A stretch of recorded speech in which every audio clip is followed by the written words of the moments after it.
Eva Joly, bonjour. Je rappelle que vous êtes députée européenne des Verts, Alliance Libre Europe. Alors, on va reparler avec vous des Panama Papers.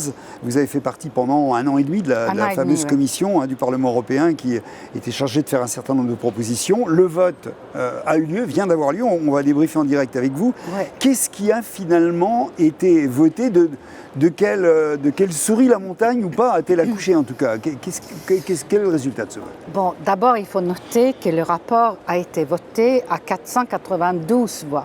Donc, c'est une très grande majorité qui a voté ce rapport. Et donc, si je commence par ce qui est bien, nous avons gagné le fait que le Parlement demande à la Commission d'utiliser l'article 116 du traité pour contourner le blocage au Conseil, c'est-à-dire le vote unanime. Et donc passer à la majorité. Un pays peut tout coincer, voilà. Donc voilà, il faut qu'on arrête. Donc ça, il y a donc un accord au Parlement pour dire qu'il faut contourner en utilisant cet article. Nous avons gagné également la création d'un fonds d'aide pour les lanceurs d'alerte et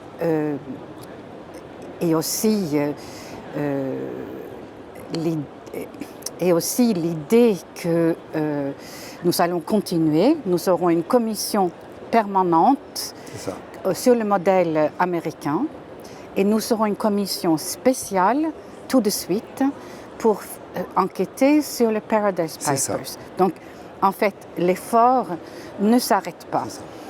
Nous avons perdu. Oui, c'est la question que j'allais vous poser. Oui, du coup, nous avons perdu, mais de très peu, à 2 voix. Nous avons perdu d'avoir un taux d'imposition minimal au sein de l'Union. C'est évidemment une disposition très importante. Mais moi, je me dis que perdre ce vote à 2 voix veut dire que lorsque nous aurons fini de travailler sur Axis, par exemple, cette majorité, elle peut vraiment changer.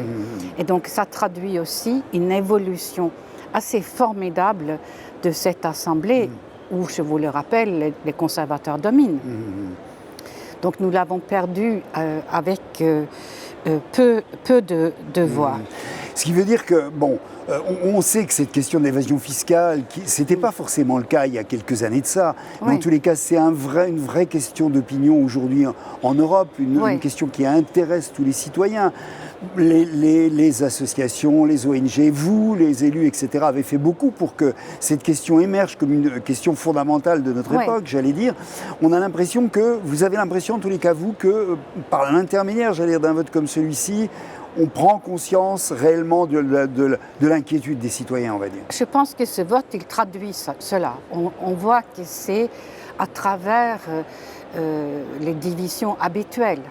Pour faire un vote aussi important, ça veut dire que nous avons une grande partie des conservateurs avec nous et un grand parti des libéraux. Donc ça, c'est positif. Alors nous avons perdu aussi l'idée que nous pouvions compléter la liste des paradis fiscaux. Alors c'est ça, allez-y. Ça, c'est donc un amendement qui avait été déposé par les sociodémocrates qui voulaient que dans notre rapport figure le fait que l'Irlande, Luxembourg, les Pays-Bas, Malte et Chypre étaient des paradis fiscaux. Et ça aussi, nous l'avons perdu de très peu. Par contre, cette disposition était en 3 parties et les 2 premières parties ont été votées dans lesquelles nous disons qu'il y a des paradis fiscaux au sein de l'Union européenne. Voilà, revenons sur cette question puisque effectivement l'Union européenne a divulgué sa liste noire entre guillemets la semaine dernière. Et bon, il y a eu un tollé tout de même sur cette question-là. Oui, si vous voulez, là je l'Europe n'est pas à la hauteur sur cette question-là. Absolument. Là je pense que c'est aussi clair que ce n'est pas la responsabilité ni du Parlement, ni de la Commission, mais que réellement, c'est les États membres qui ne jouent pas le jeu. Et on a vu dans cette liste où, par exemple, le Qatar était présent le vendredi, il n'était plus le mardi, ce qui veut dire que le Qatar a des protecteurs parmi les États membres et qui ont empêché son inscription, alors que la pauvre Tunisie, qui n'y était pas, réapparaît le mardi.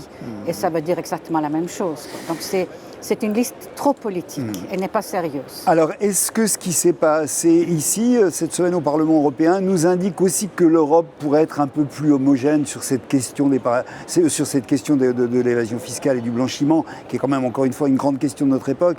Est-ce que vous avez l'impression que l'Union européenne est un peu plus homogène qu'elle ne l'était avant, quoi? Je pense qu'on peut dire ça. Je pense que nous avons fait des progrès aussi au sein de cette commission dans notre coopération. Et donc ça se traduit par le fait que les votes clés, nous l'avons manqué de très peu. Et ce qui me fait dire aussi que c'est évolutif, que dans 4 mois, ça pourrait basculer. Oui. Et ce qui est important aussi gagner, et qui est une demande des Verts, c'est que la Commission doit commencer des enquêtes pour manquement à l'égard des pays qui n'ont pas respecté la réglementation contre le blanchiment d'argent. Vous faites partie de celles qui pensent qu'on peut y arriver. C'est-à-dire, il y a un certain nombre de députés, on les a entendus d'ailleurs au cours du débat ici dans l'hémicycle sur les Panama, des gens qui disent, mais attendez, si on ne change pas le système financier de A à Z, il n'y a rien à faire, c'est pas la peine, on s'est perdu d'avance. C'est la fin de l'Europe. Voilà. Vous pensez quand même qu'on peut changer les choses et ce qu'on vient de vivre là, vous incite à y penser? C'est sûr que les forces contraires sont très puissantes, puisque vous avez les multinationales qui sont plus puissants que les États, et eux, ils entendent bien continuer à ne pas payer d'impôts nulle part. Et vous avez les États qui gagnent beaucoup d'argent en volant le produit fiscal des autres. Donc, toute la question, elle est dans l'unanimité. Parce que, si vous voulez, ce n'est pas acceptable que les 10 millions d'Irlandais et les 10 millions de Néerlandais, les 500 000 Luxembourgeois et les 300 000 Maltais puissent empêcher les revenus fiscaux de 420 millions d'habitants, même après le départ de la Grande-Bretagne. Qu'est-ce qu'on peut être amené à attendre, j'allais dire, comme conséquence un peu concrète maintenant? Bon, il y a eu le vote du Parlement, qui est un vote qui désigne une intention, mais qu'est-ce qu'on peut avoir? Un rapport, je dois dire, de très grande qualité, et qui décrit parfaitement le problème avec des chiffres, les mécanismes. Et donc, d'une certaine façon, aujourd'hui, est sur la table le diagnostic et le remède. Donc, c'est à la Commission maintenant de prendre la balle au bond, de mettre en œuvre les recommandations du Parlement et aussi peut-être commencer à travailler à une modification des traités pour qu'il soit dit dans le traité que les questions fiscales se traitent à une majorité qualifiée et non pas à l'unanimité. Je vous remercie beaucoup. On reviendra évidemment sur cette question-là avec vous, Julie. Merci beaucoup. À bientôt. Au revoir. Merci.